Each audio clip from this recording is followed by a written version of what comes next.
Hola, buenas tardes de nuevo, y está con nosotros Jeremías Alcántara, un buenísimo profesional y de verdad que una persona muy honesta.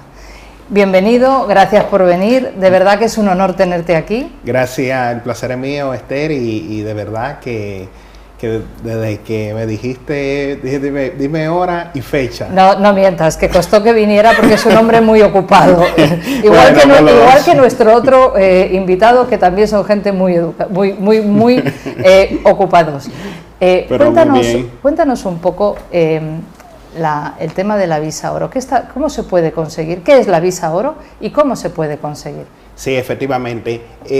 La Golden Visa o Visa Oro es una autorización de residencia que la ley de emprendedores, que establecida en el 2013, se estableció para atraer, digamos, inversionistas. Y entonces, es una visa, digamos, de inversión, una residencia de inversión. Entonces, dentro de estas residencias existen varias categorías. Está la residencia de inversión, por ejemplo, por inversión en deuda, por 1 millón de euros. Deuda pública. Deuda pública. O sea, que yo tenga mucha deuda y me la compren, eso no va. Efectivamente. Vale. Acciones por 2 millones de euros, depósito bancario, transferencia por 2 millones de euros, y está la más común, que es la que más se utiliza, que es la inversión por inmueble, compra de inmueble, que ya sea un inmueble de 500,000 o varios que agrupen la cantidad de 500,000 sin cargas y sin ningún tipo de embargo. Es decir, que tienes que tener el dinero para comprarlo, pero no puedes hacer una hipoteca para comprarlo. Lo puede hacer si es por encima de los 500,000. Es decir, 500,000 deben entrar a España de manera directa. Bien. Efectivamente. Entonces, pues esa es una residencia para atraer, digamos, inversionista. Es una residencia digamos, es la única residencia que permite que el extranjero puede estar viviendo fuera. Es la única de todas. Fíjate que las demás residencias exigen estar por lo menos 6 meses en España. Pues la residencia por inversionista es la única que, aunque se concede ahora por 3 años, la persona puede venir una vez al año, por ejemplo. Venir una semana, ver cómo está, digamos, sus inversiones y volverse a regresar y venir. Entonces es una residencia, digamos, bastante atractiva. Sí, sí que lo es. ¿Y tributan en España o pueden tributar fuera de España? Sí, ahí va a depender dónde tiene el núcleo, el núcleo empresarial o el núcleo económico, el propietario. Es decir, que no necesariamente porque tenga el inmueble en España, la persona tributa como un residente fiscal español, porque si está más de los 183 días fuera de España, es decir, que solamente viene a España por pocos días, pues no se debería considerar residente fiscal español. Qué interesante. Sí. ¿Y qué va a pasar ahora? Porque han anunciado que va a haber una reforma de ley, ¿no? Y que ya no se van a dar la Golden Visa por inversiones en inmuebles. Sí, efectivamente.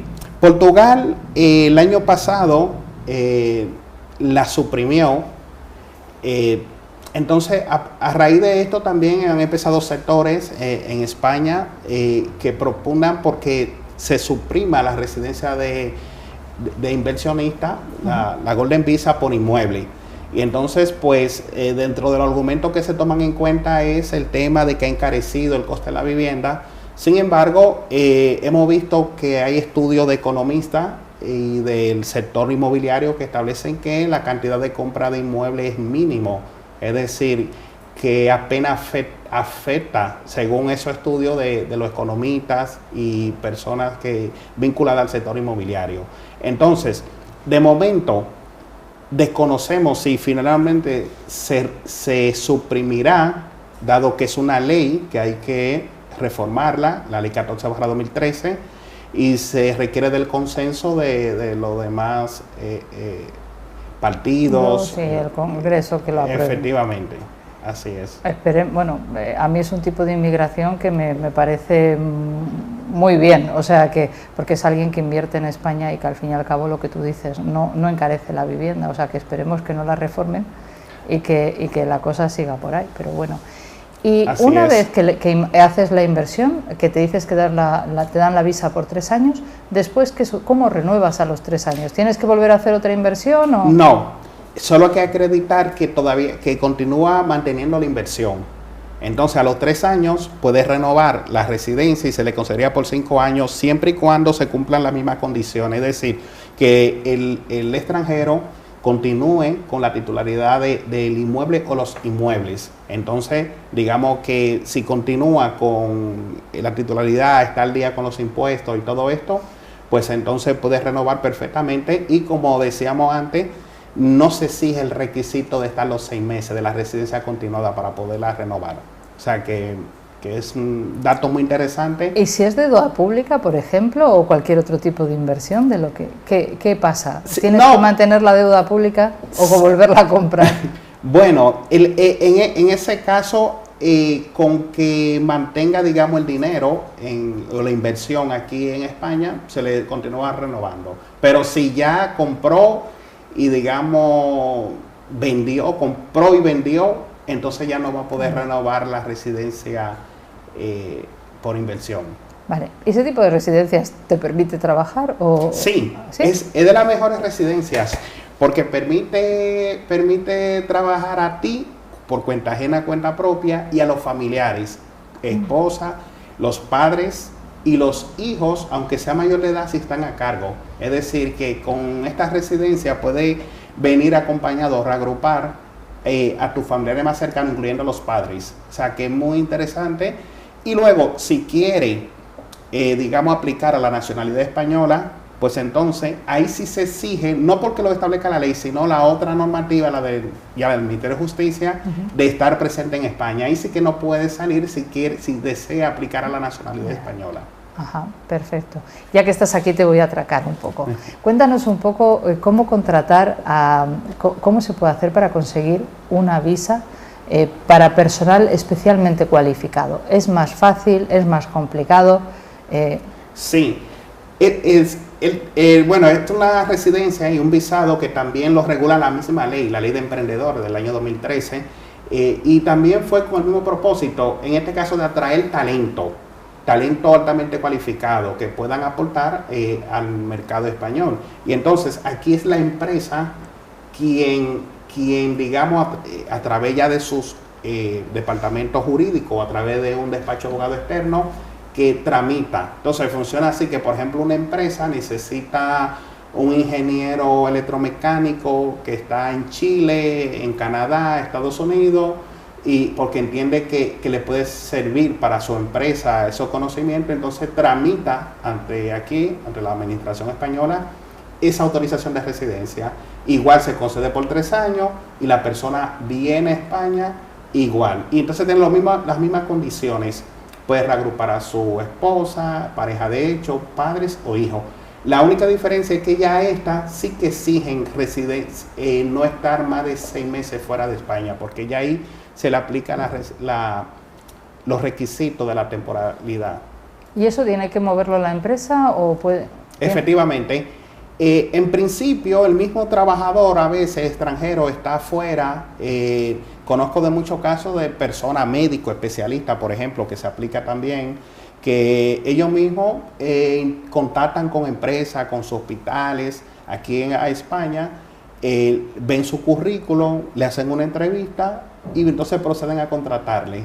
Es decir, y entonces pues la empresa es la que, digamos, es el sujeto legitimado, es la que solicita a favor del extranjero, el trabajador extranjero, para que pueda venir a España a trabajar.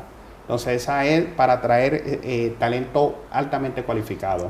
¿Y hay alguna publicación del Ministerio diciendo este año pueden venir esta gente como altamente cualificados o no? Simplemente es que yo contacto con un gran médico, decido que venga. Sí, mire, muy interesante la pregunta. Como aquí no se aplica la situación nacional de empleo en la ley de emprendedores, es decir, está exenta, sino no va por igual que el régimen general, que sí va por el mercado, las personas que están inscritas en el paro. No, aquí no. Aquí es el Ministerio de Inclusión, la Unidad de Grandes Empresas que está aquí, es la que, digamos, tiene un gran poder de discrecionalidad valorativo de ver qué se puede entender por altamente cualificado, porque hemos tenido de médicos generales que han venido, incluso homologados, por ejemplo, no especialistas. También hemos tenido, por ejemplo, es decir, que va en función, nosotros lo que hace la empresa es que motiva bien y prepara, digamos, un informe en el cual le informa a la administración por qué necesita ese trabajador y por qué no lo consigue en España, es decir, por qué necesita que ese trabajador venga. Entonces, a partir de ese informe, la administración valora y bueno, y te puede dar el visto bueno y aprobar la residencia. Y o sea que es totalmente discrecional por parte del gobierno, o sea, de turno. Sí. Hay un requisito que sea del sector estratégico. Lo que pasa es que ahora con la última reforma se ha minorado lo del sector estratégico y todo esto, y ahora como que la administración, con la nueva reforma que se produjo ahora el año pasado, se la ha dejado más amplio, digamos. Es decir, antes de la reforma estaba como muy limitado del sector estratégico de interés. Entonces ahora con la reforma que se ha producido, le han quitado esto del sector, de que sea del sector estratégico, para dejarlo más amplio y no delimitarlo mucho. Esa es. Y ahora te voy a atracar de nuevo. A ver, cuéntanos por qué hay tantos grandes capitales y tantas personas de renombre que se están asentando en República Dominicana, porque tú eres dominicano de origen, aunque tienes nacionalidad española. Cuéntanos, aparte de las playas, de la gente muy amable y que aquello es muy bonito, ¿qué ofrece? Porque algo... Sí, hemos visto, por ejemplo, hemos observado, tengo muy buenas relaciones allí con el ministro de Industria y Comercio, y hablamos mucho de estos temas, y cada día más se observa que una gran cantidad de empresarios digamos que van allí a fijar domicilio. Las razones, hay muchas, además del clima, como dice, y todo esto, la playa y todo esto, la gente maravillosa. Sí. España y República Dominicana también tienen un convenio de doble tributación del 2011, en el cual, digamos, muchas empresas que están aquí y allá eligen por cuál tributar. Entonces, República Dominicana, por ejemplo, tiene un IVA de un 18%, el ITEVIS, como lo llaman allí, del 18%, y tiene otras exenciones fiscales que se le hace a los que fijan su sede social en República Dominicana. Entonces, yo creo que además del clima y todo esto, el interés económico está muy presente en esas decisiones de fijar allí el domicilio social de la empresa, del empresario y todo ello. Entonces, además que allí con $200,000 también existe una Golden Visa. Con $200,000. Bastante más barata que aquí. Sí, $200,000. Y con $200,000 comprando igual un inmueble o propiedades o invirtiendo en empresas, con $200,000 pueden obtener también una residencia. Y luego a los 6 meses la nacionalidad dominicana. ¿A los 6 meses? A los 6. La que es por inversionista a los 6 meses. Las otras son 2 años. Qué curioso. Y es como aquí, por ejemplo, que tú puedes adquirir la nacionalidad si eres de un país iberoamericano, sí, o sefardita o filipino, o cualquier persona de cualquier parte del mundo a los 6 meses de... No, la que es por inversionista. Sí, da igual la nacionalidad. Da igual la nacionalidad. Luego, los otros regímenes sí que aplica el convenio de doble nacionalidad que tiene España con República Dominicana, y son 2 años. Un residente normal, como aquí. Pero en República Dominicana, esa de inversionista, a los 6 meses de tener residencia, puede optar al pasaporte o a la nacionalidad dominicana. Qué bien. ¿Nos recomiendas fijar allí la residencia? Ahí que vamos a valorar. A ver, si alguno quiere ahorrar y vivir en un sitio precioso y estas cosas, pues yo creo que Jeremías es el abogado que necesitan, porque Lo vendes muy bien, Jeremías, o sea, me está dando ganas de irme a mí, la verdad. No, pero muy bien, muy bien. ¿Qué otro tipo de, o sea, aparte de, bueno, inversión de 200.000, también puede ser en inmueble o también en deuda pública o en empresa o allí, lo que se quiera? Sí, allí es en empresas, según la ley dominicana, empresa, propiedades, inversión en zona franca, también lo establece la ley, y está delimitada entre esas, y luego la ley luego deja un concepto muy amplio y dice, y otros que pueda valorar la administración. Es decir, que por ahí se puede colar otra cosa. O sea, Teresa de Bas una puerta oculta. Otros supuestos que pueda ser considerado de interés para la administración. Entonces, por ahí entonces puede entrar otros. Eso de que se pueda adquirir la nacionalidad en 6 meses, la verdad es que resulta... Sí, la solicitud. Sí. Luego ya el trámite suele durar como un año, más bueno, o aquí menos. dura más, o sea que...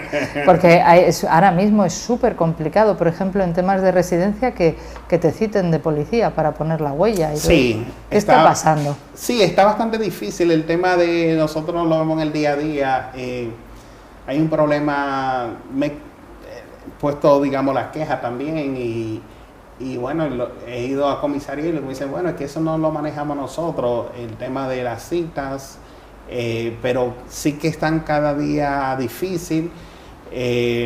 No sabemos si es que hay grupos de personas que venden, revenden, que ya lo hemos visto, pero sí que yo entiendo que buscando una solución intermedia puede ser como existía hace 10 años, que pueda ser por cita y también, digamos, las 20 primeras personas que lleguen, por ejemplo, por turno. Aunque también había gente que compraba el número. Que compraba, ¿no? Y personas que amanecían del otro lado. Pero hay que buscar una solución, Esther, a esa situación de... Es una corruptela, ¿verdad? Y además crea muchos problemas a gente que son honestos y que quieren trabajar. Sí, que quieren trabajar. O invertir, o sea que... Porque el tema también es que los bancos empiezan a exigirle la tarjeta renovada. Sí.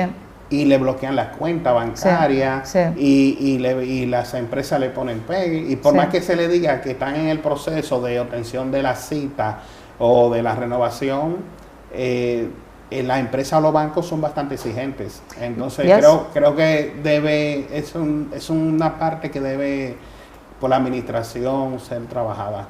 ¿Y habéis valorado vosotros que sufrís, porque un abogado como tú sufre parte de este problema? El reclamar a la administración cuando se produce un daño, por ejemplo, a un cliente que ha renovado, o sea, que ha echado los papeles para renovar, pero todavía no ha puesto huella y no le han renovado efectivamente, y el banco, cumpliendo con la ley de prevención de blanqueo de capitales, le cierra la cuenta, ¿se puede reclamar a la administración? Porque a lo mejor por ahí podía ir el... Bueno, sí, efectivamente. Nosotros hemos puesto reclamaciones, pero ante el Defensor del Pueblo, bastante, que ya sabe que es una recomendación lo que es el Defensor del Pueblo, pero lo de la responsabilidad patrimonial no lo hemos valorado, o sea, lo hemos pensado, pero todavía no hemos valorado si realmente... ¿Te compensa o no? Sí, exactamente, la viabilidad de ello, pero sí que provoca perjuicio importante. Sí. Y luego hay procedimientos de extranjería que están tardando bastante. Una modificación de residencia, están tardando aquí, por ejemplo, en Madrid 5 y 6 meses, una modificación. Una barbaridad. Entonces la persona dura 6 meses sin tarjeta, no puede salir de España. Y luego tiene también a los bancos, tiene a la empresa, a veces los agentes le paran también para preguntarle por su documento, porque si está en renovación, si no está. Entonces, cuando tienes que salir, que tienes que pedir la autorización de regreso, pero que tampoco hay cita por autorización de regreso. ¿Y entonces qué hace la gente? ¿Se queda aquí sin poder visitar a su familia? Es un problema. A veces lo que les recomendamos a los clientes, y a veces se lo aceptan, es que hacer una cita de cualquier otra cosa, por ejemplo a la comisaría, y para ir a denunciar, para poder ir. Y entonces ahí le atienden, muchas veces le atienden, y si va si va entre 48 horas y 24 horas antes del viaje, con el billete Se lo dan.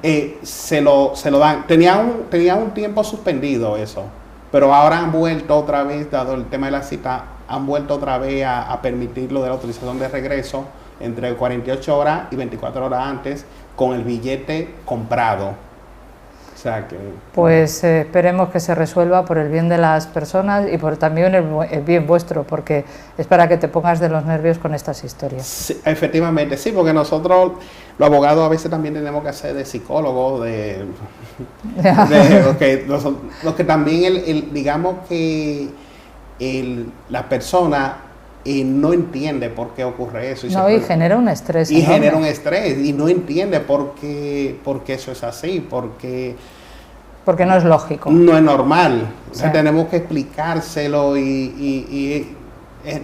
¿sabe?